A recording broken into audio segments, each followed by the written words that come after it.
संतों में संत, जिसके नाम के आगे दास लग गया वो महान हो गए। वो किसी विश्वविद्यालय में पढ़ने नहीं गए, कोई डिग्री कॉलेज में पढ़ने नहीं गए, लेकिन जेकरे नाव के आगे भैया दास लग गए वो महान हो गए। चाहे वो कबीर दास रहे हो, तुलसीदास रहे हो, रहीम दास रहे हो, संत शिरोमणि रविदास रहे हो। बचपन का नाम घर का रवि रखा गया। गांव हमारा डुमरी हो, सीर गोवर्धनपुर बहुत दूर ना हो। और हर बार मैं 50 दंगल सीर गोवर्धनपुर में मंदिर के पास जाकर के गाया हूँ। आज भी वो झोपड़ी जैसा घर मंदिर के जस्ट पीछे, आज भी उसको कांटा वाले तार से घेर करके लोग रखते हैं। दर्शन करने जाते हैं संत शिरोमणि रविदास जी का, तो दर्शन करने के बाद भैया आवाज ना हो, माइक वाले भैया लोगन है सुन ला भैया, ये तो लोगन के काम दही, ये खाली यही बिरादरी के काम न दही, ये सबके काम दही। जितना लोग सुनत हुआ जा करके वहां जब से दर्शन नहीं करते हैं तब से लौट करके नहीं आते।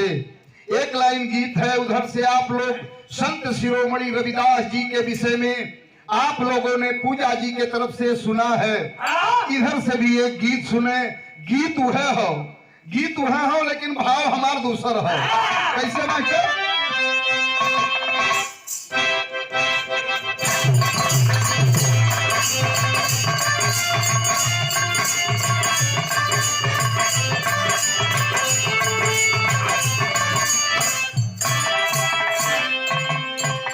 कहना है उधर से आप लोग सुना, अंगने में फूले फूल के नवाए न नदी, बाजेला बधैया दुअरे पर। ये कमेटी वाला लोगन सुध की न कहा, हाँ कमेटी वाला लोग तैयार रहा भैया, न ढेर हो तो कुछ धीरे धीरे लाइन लगौले रहबा तो सही हो। गौर करेंगे, यहाँ ननद भौजाई का बात बतावत है। का बतौली मास्टर? कहना बकाम, अरे ननदी भौजिया दोनों एक समूरिया, अरे ननदी भौजिया दोनों एक समूरिया, उलहू कतिया पारा देहिया होरा।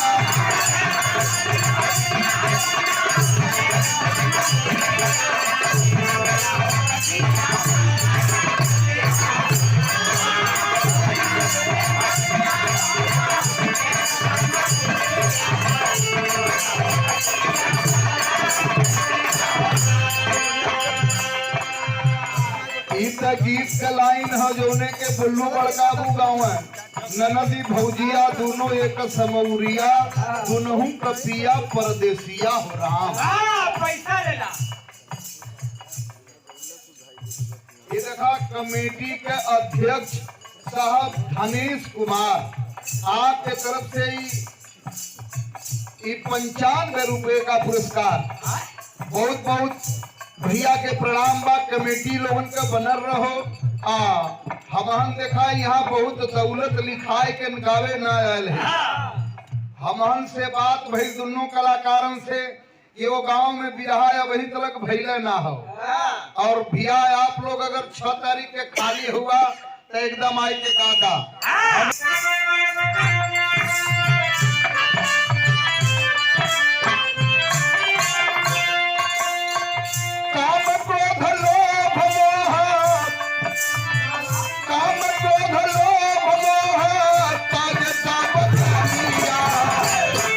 प्यार कर प्रभु के भजनिया।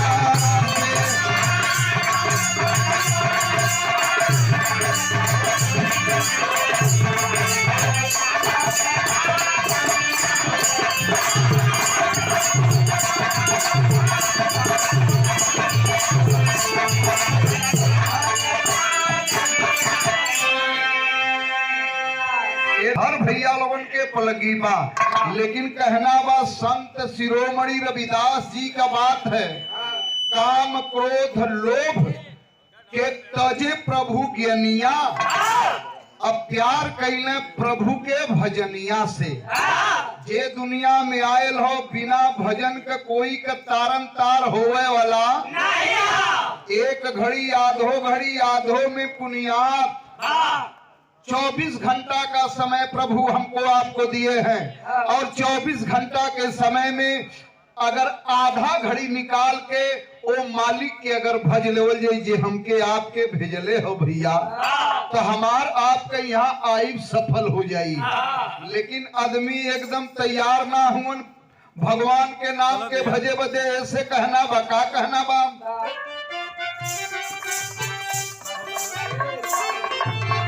हारमोनिया कैसा लोगे भैया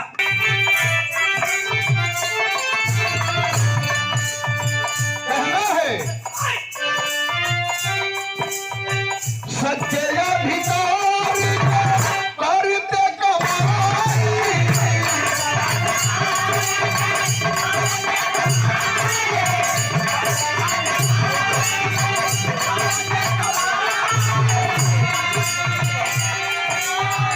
भक्ति भजन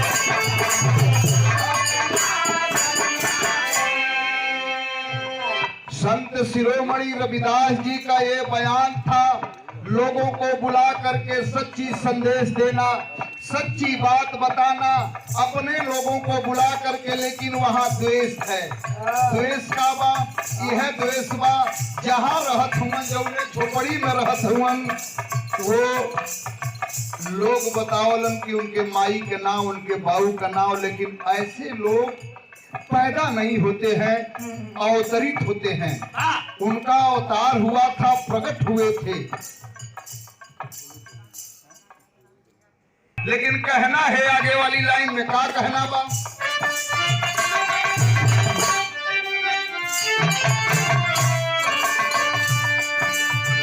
झोपड़ी के समाधान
एक समय के बाद हो रविदास जी कठौती में अपने चमड़ा भे के जूता सियत रहलन, जे आवे तेकर पालिश करे जूता सिए, यह उनका कर्म रहल। वही कर्म के अपने जो महान समझे कि यही हमारा कर्म है, तो इसी कर्म से हमारा तारन तार हो जाएगा।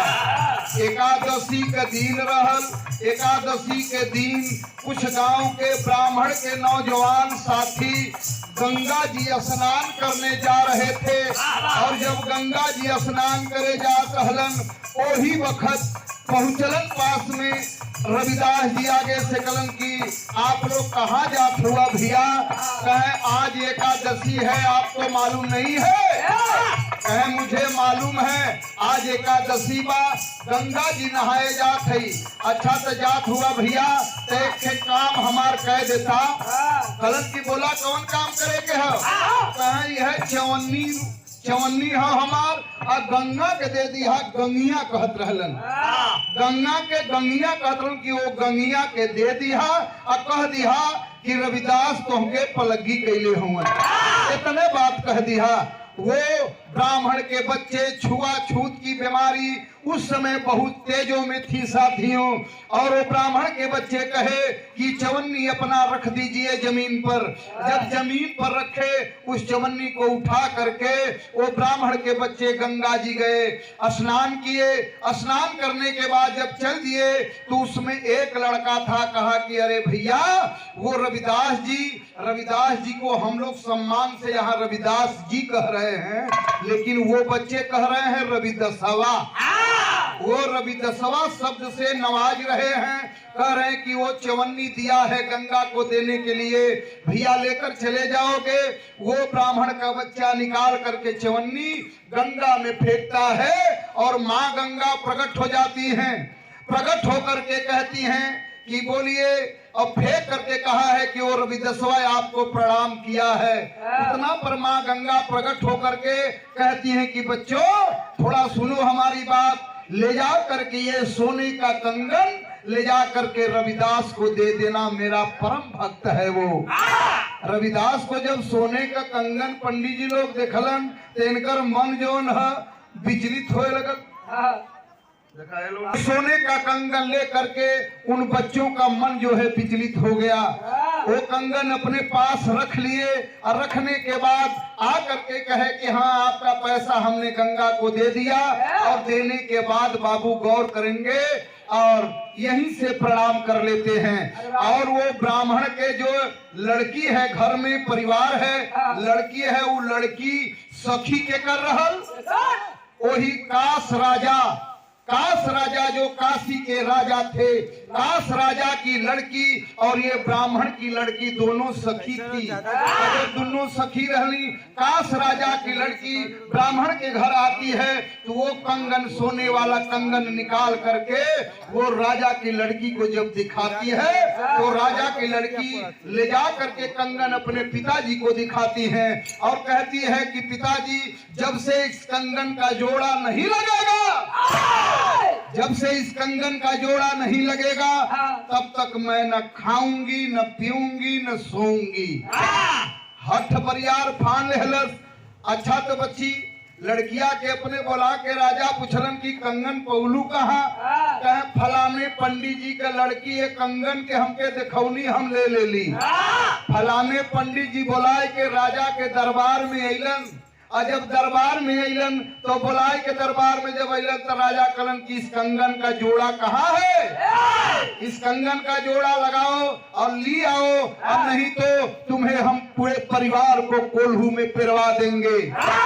पंडित जी पढ़ने बड़ा चक्कर की में कि अब तक फंसली हम, अब एकर जोड़ा हम कहाँ पाई। अब ओकर जोड़ा नहीं पौलन, दौड़ के गंगा जी को रिजात हुए, दौड़ के रविदास जी को रियावत हुए। रविदास जी देखना कहना कि का पंडित जी बड़ा परेशान हुआ, का बात हो?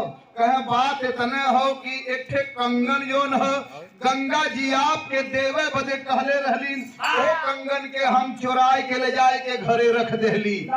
संजोग से हमार लड़की वो कंगन के ले जाए के राजा के लड़की के दे देहलस। अब वो राजा का लड़की ले जाए के राजा के दे देलस। वो कंगन के जोड़ा अगर न लगी, गोड़े पर हाथे पर गिरत हुवन। रविदास जी कहना कि आज काम पड़ल है तो क्या नए के बतियावत हुआ महाराज, लेकिन वैसे तो लोगन कहबा कि छुआछूत लगत है। अगर तुहके कंगन का जोड़ा लगाना हो तो हम संत हैं, साधु हैं, संत को कभी क्रोध नहीं आता बाबू। अगर संत रूठ गए,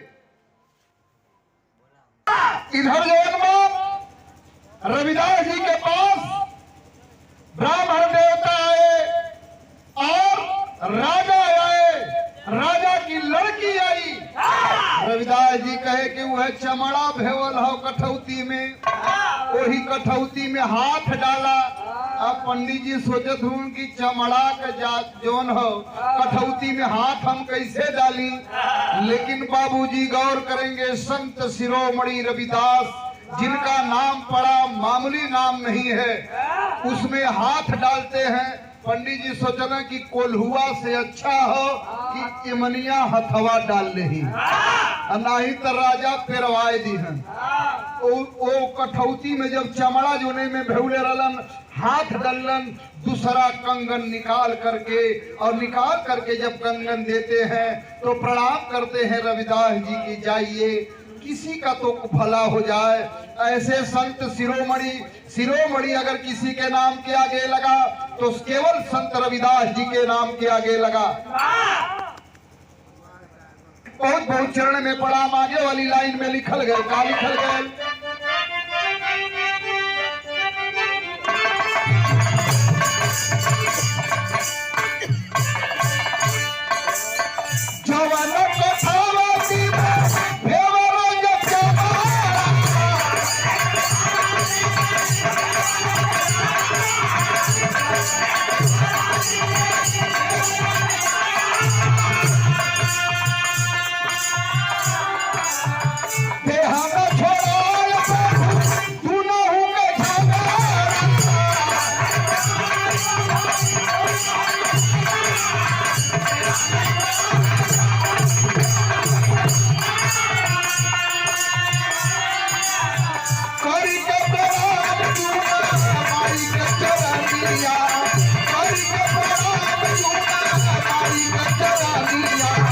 प्यार कर प्रभु के भजनिया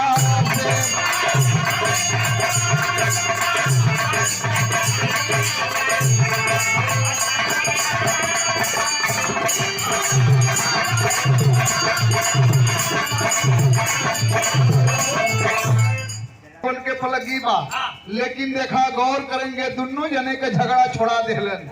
ऐसे संत शिरोमणि रविदास जी थे। और इतने ना, एक बात आप लोग के और बता देते, ये हम ना कहते, हमार पूर्वज इतिहास में पढ़लन, आप लोग भी जानत हुआ, ये धरती पर जितना लोग हुवन सब लोग चमार हुवन। नहीं जनता, जितना जाने हुवन सब लोग चमार हुवन। अगर चमड़ा है, जो चमड़ा हो, और रक्त मतलब खून, मज्जा मतलब मांस, ये चमड़ा मांस और रक्त जेकरे पल्ले नहीं हो वो चमार नहीं। लेकिन अगर ये तीनों जेकरे पल्ले हो वो चमार। देवे वाले का हाथ ऊपर होला और लेवे वाले का हाथ नीचे। दुआरे पर पंडित जी अइहन, शनिवार हो चाहे कौनो दिन हो, अगर भीख लेवे बदे पंडित जी अइहन तो देवे वाला दानी हो और लेवे वाला भिखमंगा हो। देवे वाला दानी हो और लेवे वाला भिखमंगा हो। आगे के लाइन में लिखल गया, क्या लिखल गया?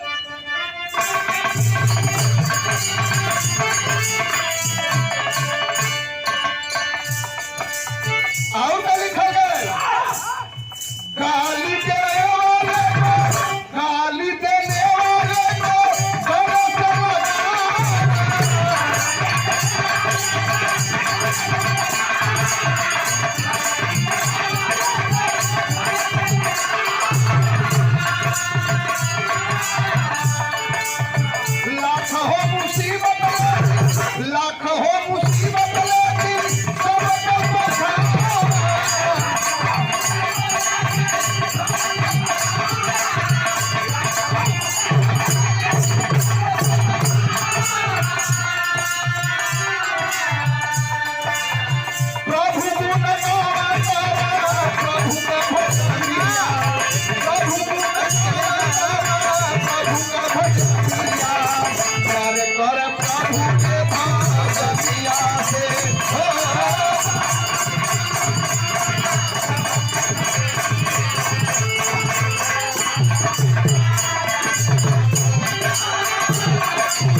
क्या और लेंगे।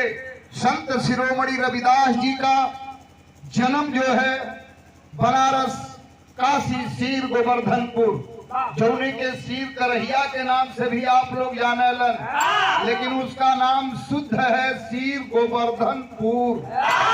जन्म उनकर कब है रहल? 1377 में,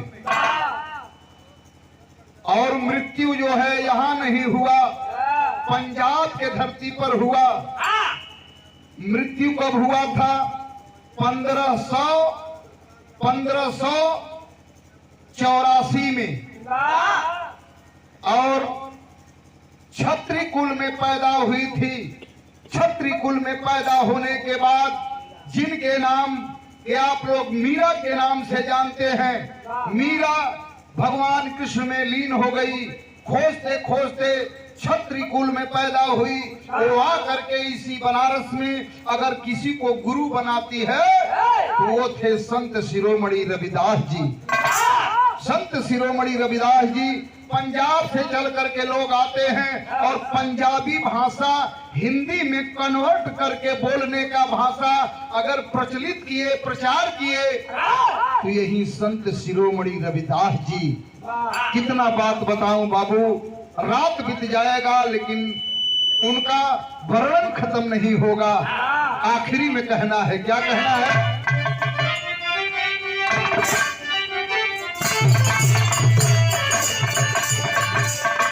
गुरु बिहारी गुरुदा हरे सहारी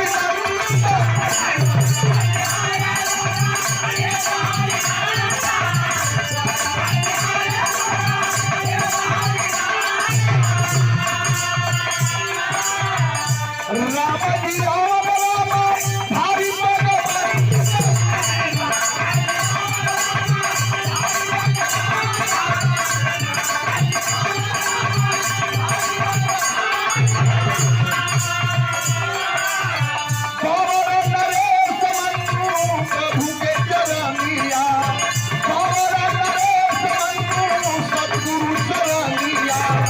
प्यार कर प्रभु के भाजनिया से।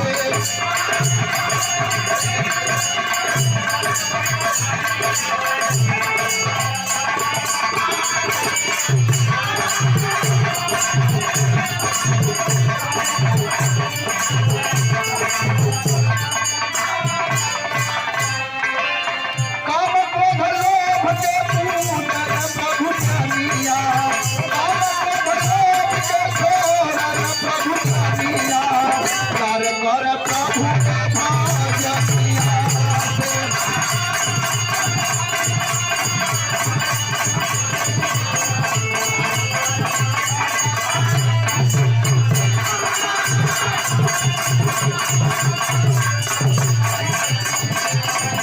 प्यार कर प्रभु के